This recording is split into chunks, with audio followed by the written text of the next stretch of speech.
অন্য সব কিছু একদিকে আর এই যে বই খাতা পড়াশুনো এগুলোর মায়া কিন্তু অন্যদিকে। ছোটবেলা থেকে খুব একটা পড়াশুনো ভালো না বাসলেও বড় হতে হতে এটা যেন জীবনের একটা অঙ্গ হয়ে উঠেছে। পড়াশুনোটা ভালোবাসার সাথে শুরু করলাম যখন আমি 11-এ পড়ি, ঠিক তখন থেকে। ছোটবেলা থেকে আমার একটা স্বপ্ন ছিল যে আমি যেরকম দিদিমণিদের কাছে পড়েছি এরকম আমিও ছোট ছোট বাচ্চাদের পড়াতে চাই। কিছু কারণে সেটাই আমার প্রফেশন না হলেও আমি কিন্তু এই বাড়িতে পড়ানোটা অনেকদিন আগে থেকেই চালু করেছি। বাচ্চাদের আমি অনেক যত্ন করেই পড়াই। আমি যেমন আমার প্রত্যেকটা স্টুডেন্টকে ঠিক নিজের ছেলে মেয়ের মতো দেখি, ওরাও কিন্তু আমাকে তেমনটাই সম্মান করে। বিয়ে হয়ে যাওয়াতে আমার এই কাজে একটু ব্যাঘাত ঘটলেও আমি কিন্তু এখানে এসেও একটা বছর পরে আমার ঠিক স্টুডেন্টদের খুঁজে নিয়েছি। কিন্তু আবারও কিছু কারণবশত আমার আবার এদেরকে ছেড়ে দিতে হবে। অনেকটা মন খারাপ আর কষ্ট নিয়েই কিন্তু আজকের ভিডিওটা করছি। নাও জয়ী, খাওয়ার সাথে একটা করে গিফট, কোনটা নেবা?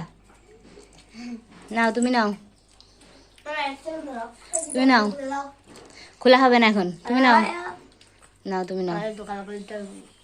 ভালো হয়েছে, খাও সবাই।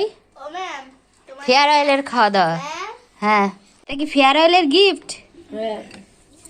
এটা ছিল 28শে ফেব্রুয়ারি, ওদের লাস্ট পড়ার দিন। তো আমি আমার নিজের পয়সায় ওদের জন্য ছোট্ট কিছু আয়োজন করেছিলাম যাতে ওরা লাস্ট দিন একটু আমার কাছে আনন্দ করতে পারে।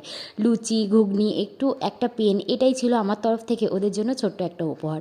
যদি ভগবান কখনো সাথ দেয় আবার আমি ওদের পড়াতে পারবো, ওদের না হোক আরও ছোট ছোট বাচ্চাদের পড়াতে পারবো, ভগবান যেন সেটাই সাথ